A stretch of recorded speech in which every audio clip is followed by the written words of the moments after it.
ಇಡ್ಲಿ ವಡೆ, ದೋಸೆ, ಪೂರಿ ಸಾಗು, ಬಿಸಿ ಬಿಸಿ ಉಪ್ಪಿಟ್ಟು, ಚೌಚೌಬಾತ್ ಇದು ಯಾವುದೋ ಹೋಟೆಲ್ ಮೆನು ಅಲ್ಲ. ಬದಲಿಗೆ ತಿಂಡಿ ಎಂದ ತಕ್ಷಣ ನೆನಪಿಗೆ ಬರುವ ಉಪಹಾರಗಳ ಪಟ್ಟಿ. ಸಾಧಾರಣವಾಗಿ ಇವುಗಳನ್ನ ಇಷ್ಟಪಡದೇ ಇರುವವರು ಯಾರೂ ಸಹ ಇರುವುದಿಲ್ಲ. ಮಹಾರಾಷ್ಟ್ರದ ಕಡೆಗೆ ಹೋದರೆ ಜನರು ಹೇಗೆ ವಡಾಪಾವ್ ಇಷ್ಟಪಡುತ್ತಾರೋ ಅಂತೆಯೇ ನಮ್ಮಲ್ಲಿ ಜನರು ಬಿಸಿ ಬಿಸಿ ದೋಸೆಯನ್ನ ಇಷ್ಟಪಡುತ್ತಾರೆ. ಯಾವುದೇ ಸಣ್ಣ ಹೋಟೆಲ್ನಿಂದ ಹಿಡಿದು ಹೈಫೈ ರೆಸ್ಟೋರೆಂಟ್ ವರೆಗೆ ನೋಡಿದರೂ ಅಷ್ಟೇ. ಇಲ್ಲಿ ದೋಸೆ ಹಾಗೂ ಇಡ್ಲಿಗೆ ಏನು ಬರವಿಲ್ಲ.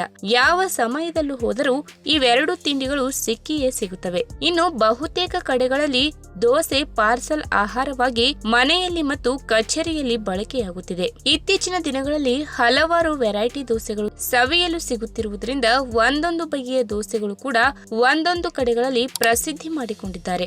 ಉದಾಹರಣೆಗೆ ಮೈಸೂರಿನಲ್ಲಿ ಮಸಾಲೆ ದೋಸೆ, ದಾವಣಗೆರೆಯಲ್ಲಿ ಬೆಣ್ಣೆ ದೋಸೆ ಹಾಗೂ ಹಲವು ಕಡೆಗಳಲ್ಲಿ ಸೆಟ್ ದೋಸೆ ಇಂದು ಜನರ ಬಳಕೆಯಲ್ಲಿ ಉಳಿದಿವೆ. ಕೆಲವೊಮ್ಮೆ ಆಫೀಸ್ ಬಿಟ್ಟು ಮನೆ ಕಡೆ ಹೋಗುವಾಗ ಹೆಚ್ಚಿನವರು ರಸ್ತೆ ಬದಿಯಲ್ಲಿ ಸಿಗುವ ಹೋಟೆಲ್ಗೆ ಹೋಗಿ ಮೊದಲು ಆರ್ಡರ್ ಮಾಡುವುದೇ ಬಿಸಿ ಬಿಸಿ ದೋಸೆ. ಇಲ್ಲಾಂದ್ರೆ ಫ್ಯಾಮಿಲಿ ಜೊತೆಗೆ ಹೊರಗಡೆ ಎಲ್ಲಾದರೂ ಸುತ್ತಾಡಲು ಹೋದಾಗ ಏನಾದರೂ ತಿಂಡಿ ತಿನ್ನಬೇಕು ಎಂದು ಮನಸ್ಸು ಬಯಸಿದರೆ ಮೊದಲು ನೆನಪಾಗುವುದು ವೆರೈಟಿ ಬಗೆಯ ಬಿಸಿ ಬಿಸಿ ದೋಸೆಗಳು. ಹಾಗಾದ್ರೆ ಬನ್ನಿ, ಇಷ್ಟೆಲ್ಲ ಪ್ರಸಿದ್ಧಿ ಹೊಂದಿರುವ ದೋಸೆಯ ಅತ್ಯದ್ಭುತ ಆರೋಗ್ಯದ ಲಾಭಗಳ ಬಗ್ಗೆ ಇವತ್ತಿನ ವಿಡಿಯೋ ಮುಖಾಂತರ ತಿಳಿದುಕೊಳ್ಳೋಣ. ಅದಕ್ಕಿಂತ ಮುಂಚೆ ನೀವಿನ್ನೂ ನನ್ನ ಚಾನೆಲ್ಗೆ ಸಬ್ಸ್ಕ್ರೈಬ್ ಆಗಿಲ್ಲ ಅಂದ್ರೆ ಪ್ಲೀಸ್ ಸಬ್ಸ್ಕ್ರೈಬ್ ಮಾಡ್ಕೊಳ್ಳಿ. ಹಾಗೆ ಪಕ್ಕದಲ್ಲಿರುವಂತಹ ಬೆಲ್ ಐಕನ್ ನ ಕ್ಲಿಕ್ ಮಾಡಿ. ಕೆಲವೊಂದು ತಿಂಡಿಗಳನ್ನು ಬೆಳಿಗ್ಗೆ ತಿಂದು ಮತ್ತೆ ಮಧ್ಯಾಹ್ನಕ್ಕೆ ಹಾಗೂ ರಾತ್ರಿಯ ಸಮಯದಲ್ಲಿ ಅದನ್ನೇ ತಿನ್ನಬೇಕು ಎಂದರೆ ಸ್ವಲ್ಪ ಕಷ್ಟ ಎನಿಸಿಬಿಡುತ್ತದೆ. ಇದರ ಬದಲಿಗೆ ಬೇರೆ ಏನಾದರೂ ತಿನ್ನೋಣ ಎಂದು ಮನಸ್ಸು ಹಾತೊರೆಯುತ್ತದೆ. ಆದರೆ ದೋಸೆ ಹಾಗಲ್ಲ. ಬೆಳಿಗ್ಗೆ, ಮಧ್ಯಾಹ್ನ, ರಾತ್ರಿ ಮತ್ತು ಸಂಜೆಯ ಸ್ನಾಕ್ಸ್ ಸಮಯದಲ್ಲಿ ಕೂಡ ಸವಿಯಬಹುದು. ಅದರಲ್ಲೂ ಮಸಾಲೆ ದೋಸೆ, ಬೆಣ್ಣೆ ದೋಸೆ ಎಂದರೆ ಅರ್ಧರಾತ್ರಿಯಲ್ಲಿ ಕೂಡ ಬಾಯಿಯಲ್ಲಿ ನೀರು ಬರುತ್ತದೆ. ಇನ್ನು ನಮಗೆಲ್ಲ ಗೊತ್ತೇ ಇರುವ ಹಾಗೆ ಅಕ್ಕಿ ಹಾಗೂ ಉದ್ದಿನ ಬೇಳೆಯನ್ನ ನೆನೆಸಿಟ್ಟು ಆಮೇಲೆ ಇವೆರಡನ್ನ ಒಟ್ಟಿಗೆ ರುಬ್ಬಿ ದೋಸೆ ಮಾಡುವುದರಿಂದ ಇದರಲ್ಲಿ ಕ್ಯಾಲೋರಿಗಳ ಪ್ರಮಾಣ ತುಂಬಾ ಕಡಿಮೆ ಇರುತ್ತದೆ. ಹೀಗಾಗಿ ದೋಸೆ ತಿನ್ನುವುದರಿಂದ ದೇಹದ ತೂಕ ಹೆಚ್ಚಾಗುತ್ತದೆ ಎನ್ನುವ ಭಯ ಇರುವುದಿಲ್ಲ. ಇನ್ನು ಈ ದೋಸೆಯ ವಿಶೇಷತೆ ಏನಂದ್ರೆ ಯಾವುದೇ ಸಮಯದಲ್ಲಿ ತಿಂದರೂ ಕೂಡ ಸರಳವಾಗಿ ಹೊಟ್ಟೆಯಲ್ಲಿ ಜೀರ್ಣವಾಗುತ್ತದೆ. ದೋಸೆಗೆ ನೆಂಚಿಕೊಳ್ಳಲು ಚಟ್ನಿ ಅಥವಾ ಸಾಂಬಾರ್ ಯಾವುದನ್ನ ಬೇಕಾದರೂ ಉಪಯೋಗಿಸಬಹುದು.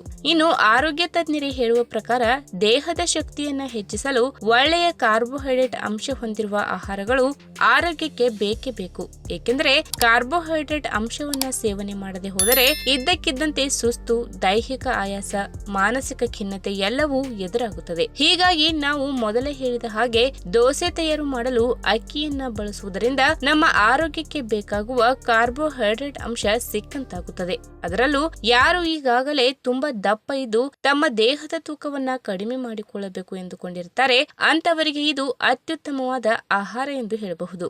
ಅಷ್ಟೇ ಅಲ್ಲದೆ ಮನುಷ್ಯನ ಆರೋಗ್ಯ ವೃದ್ಧಿಯಲ್ಲಿ ಪ್ರೋಟೀನ್ ಅಂಶದ ಪಾತ್ರವನ್ನ ಯಾರೂ ಮರೆಯುವಂತಿಲ್ಲ. ವಿಶೇಷವಾಗಿ ದೇಹದ ಮಾಂಸಖಂಡಗಳ ಬೆಳವಣಿಗೆಯಲ್ಲಿ, ಮೂಳೆಗಳ ಸದೃಢತೆಯಲ್ಲಿ, ನಮ್ಮ ರೋಗ ನಿರೋಧಕ ಶಕ್ತಿಯನ್ನ ಹೆಚ್ಚಿಸುವಲ್ಲಿ, ದೇಹದಲ್ಲಿ ಮೆಟಬಾಲಿಸಂ ಪ್ರಕ್ರಿಯೆಯನ್ನ ಉತ್ತೇಜಿಸುವಲ್ಲಿ, ಬುದ್ಧಿಶಕ್ತಿಯ ಚುರುಕುತನದಲ್ಲಿ ಪ್ರೋಟೀನ್ ಅಂಶದ ಪಾತ್ರ ಇದ್ದೇ ಇರುತ್ತದೆ. ವೈದ್ಯರ ಪ್ರಕಾರ ನಮ್ಮ ದೇಹಕ್ಕೆ ಪ್ರತಿದಿನ ಇಂತಿಷ್ಟು ಪ್ರಮಾಣದ ಪ್ರೋಟೀನ್ ಅಂಶ ಅಗತ್ಯವಿದೆ ಎಂದು ಹೇಳಲಾಗಿದೆ. ಇನ್ನು ನಮಗೆಲ್ಲ ಗೊತ್ತೇ ಇರುವ ಹಾಗೆ ಮಾಂಸಾಹಾರ ಸೇವಿಸುವವರಿಗೆ ಹಲವಾರು ರೀತಿಯ ಪ್ರೋಟೀನ್ ಅಂಶ ಅವರ ಆರೋಗ್ಯಕ್ಕೆ ಸೇರುತ್ತದೆ.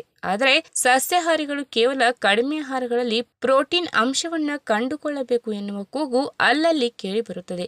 ಆದರೆ ಇನ್ನು ಮುಂದೆ ಈ ಸಮಸ್ಯೆಗೆ ಕೊರಗಬೇಕಾಗಿಲ್ಲ. ಇದಕ್ಕಾಗಿ ವಾರಕ್ಕೆ 2-3 ಬಾರಿಯಾದರೂ ದೋಸೆ ತಿನ್ನಿ ಸಾಕು. ದೇಹಕ್ಕೆ ಒಳ್ಳೆಯ ಪ್ರೋಟೀನ್ ಅಂಶ ಸಿಕ್ಕಂತಾಗುತ್ತದೆ. ಇನ್ನು ಬೆಳಗಿನ ಸಮಯದಲ್ಲಿ ಆರೋಗ್ಯಕರವಾದ ಉಪಹಾರವಾಗಿ ನೀವು ದೋಸೆಯನ್ನ ಸವಿಯಬಹುದು. ದೇಹದಲ್ಲಿ ಈಗಾಗಲೇ ಅಪಾರ ಪ್ರಮಾಣದ ಕೆಟ್ಟ ಕೊಲೆಸ್ಟ್ರಾಲ್ ಅಂಶಗಳನ್ನು ಹೊಂದಿರುವವರು ಮತ್ತು ದೇಹದಲ್ಲಿ ಬೊಜ್ಜಿನ ಪ್ರಮಾಣವನ್ನು ಕಡಿಮೆ ಮಾಡಿಕೊಳ್ಳಬೇಕು ಎಂದುಕೊಂಡಿರುವವರು ದೋಸೆ ಸೇವನೆಯನ್ನ ಆಗಾಗ ಮಾಡಬಹುದು. ಈ ವಿಡಿಯೋ ನಿಮಗೆ ಇಷ್ಟವಾದಲ್ಲಿ ತಪ್ಪದೆ ಲೈಕ್ ಮಾಡಿ, ಶೇರ್ ಮಾಡಿ, ಹಾಗೆ ನಿಮ್ಮ ಅನಿಸಿಕೆನ ಕಾಮೆಂಟ್ ಮೂಲಕ ತಿಳಿಸಿ.